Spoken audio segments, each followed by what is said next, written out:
भाग्य ही समझो जो आज तुम्हारे जीवन की दिशा बनकर तुम्हारे भटकते जीवन को संवारने, अधर्म और असत के हाथ तुम्हें अपनी बाहों में समेट लें, उसके पहले ही तुम्हें बचा लेने मैं आज अपनी लिपि रूप में स्वयं प्रत्यक्ष हूँ। वाणी का गंगा जल अक्षय निर्झरी सा झरता जा रहा है, किंतु इसे पाने की चेष्टा किए बिना ही क्या इसे पा सकोगे।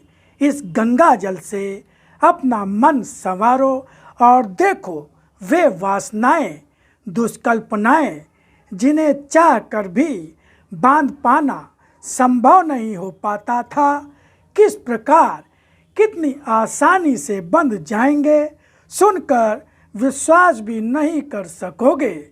इसके अतिरिक्त इस गंगा जल से पाओगे जीवन में एक अद्भुत शक्ति जो जीवन में कहीं हारने टूटने नहीं देगी, मन में विश्वास देगी, आत्मिक शक्ति के रूप में, जिसको पाकर मुझ पर तुम्हारा विश्वास स्वयं केंद्रित हो जाएगा।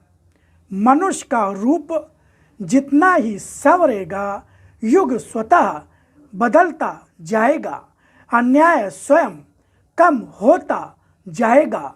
इसके लिए व्रत लेना होगा। जीवन में भटके दृश्यों को अथवा उन दरिद्रों को जिन्हें ज्ञान के दान की आवश्यकता है, अथवा जो धन से धनवान होते हुए भी बुद्धि और आध्यात्मिक ज्ञान का संकलन न होने से दरिद्र हैं, उन्हें इस ज्ञान का दान देने का व्रत लो। तुम्हारा यह व्रत ही तुम्हारी पूजा, सही अर्थों में तुम्हारा व्रत, तुम्हारा दान और तुम्हारा कर्तव्य होगा मेरे प्रति।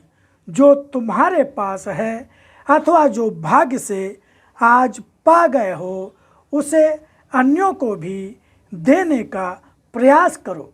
अंधकार में प्रकाश लेकर चलो। देखो इस अलौकिक प्रकाश से अमानवीय कृत्यों को बढ़ावा देने वाली शक्तियाँ स्वयं ही राह छोड़कर या तो उसी प्रकाश में समाकर नया जीवन पा जाएंगी अथवा तुम्हारी राह छोड़ती जाएंगी। उनकी शक्ति स्वयं क्षीण होती जाएगी और मानव जीवन स्वयं सुरक्षा पा जाएगा। गुरुर्ब्रह्मा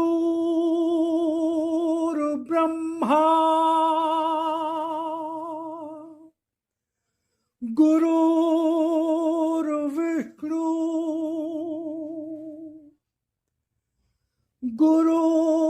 गुरुर्देवो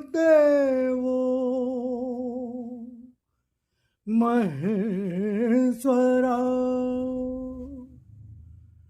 गुरुर्साक्षात् परब्रह्म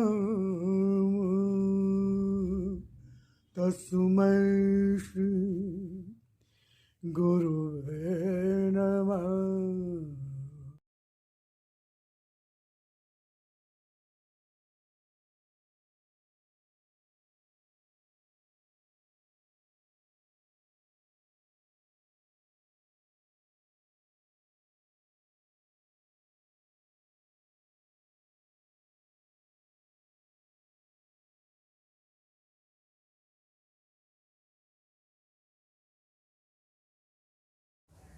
मन, वचन और कर्मों को आस्था से संवारो।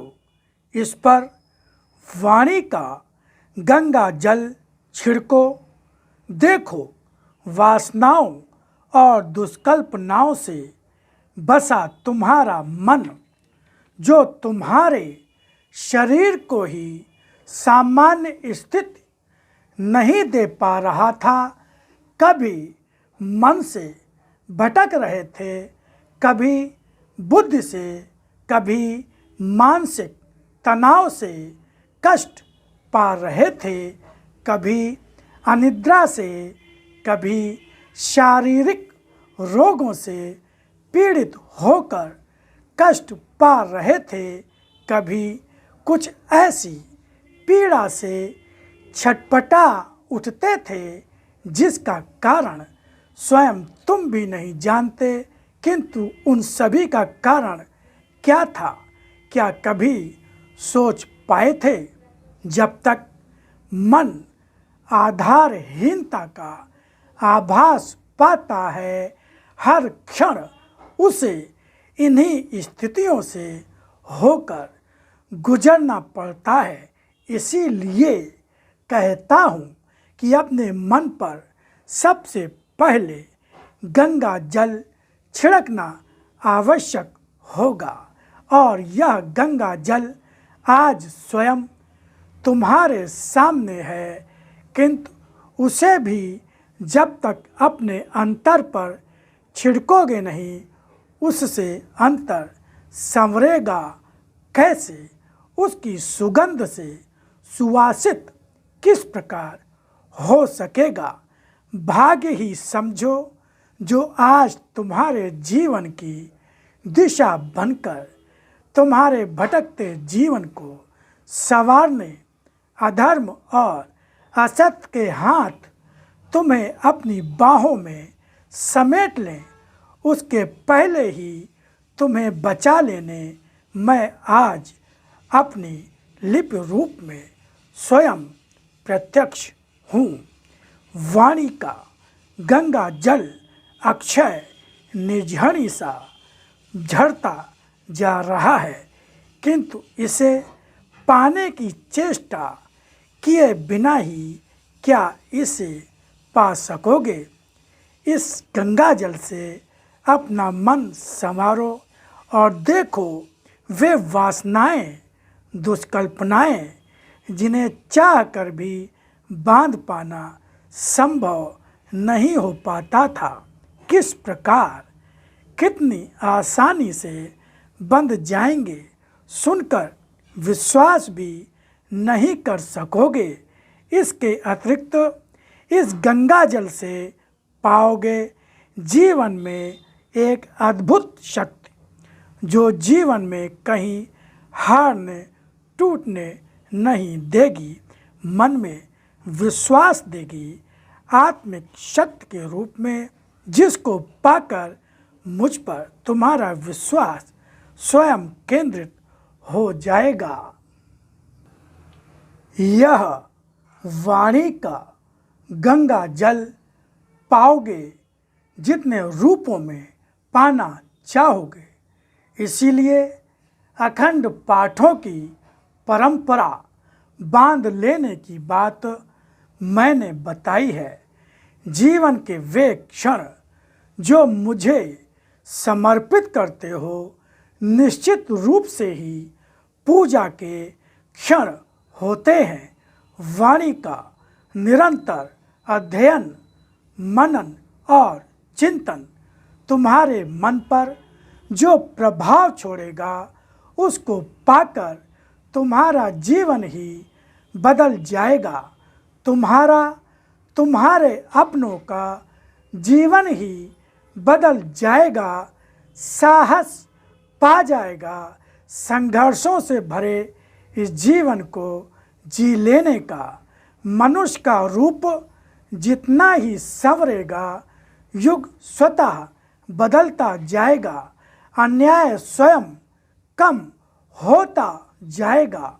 इसके लिए व्रत लेना होगा। जीवन में भटके दृश्यों को अथवा उन दरिद्रों को जिन्हें ज्ञान के दान की आवश्यकता है, अथवा जो धन से धनवान होते हुए भी बुद्धि और आध्यात्मिक ज्ञान का संकलन न होने से दरिद्र हैं, उन्हें इस ज्ञान का दान देने का व्रत लो। तुम्हारा यह व्रत ही तुम्हारी पूजा, सही अर्थों में तुम्हारा व्रत तुम्हारा दान और तुम्हारा कर्तव्य होगा मेरे प्रति। जो तुम्हारे पास है अथवा जो भाग्य से आज पा गए हो उसे अन्यों को भी देने का प्रयास करो। अंधकार में प्रकाश लेकर चलो। देखो, इस अलौकिक प्रकाश से अमानवीय कृत्यों को बढ़ावा देने वाली शक्तियाँ स्वयं ही राह छोड़कर या तो उसी प्रकाश में समाकर नया जीवन पा जाएंगी अथवा तुम्हारी राह छोड़ती जाएंगी। उनकी शक्ति स्वयं क्षीण होती जाएगी और मानव जीवन स्वयं सुरक्षा पा जाएगा। आज इसी प्रकार का धर्म पहचानने और अपनाने की आवश्यकता है जो तुम्हें भी बल देगा और अन्यों को भी।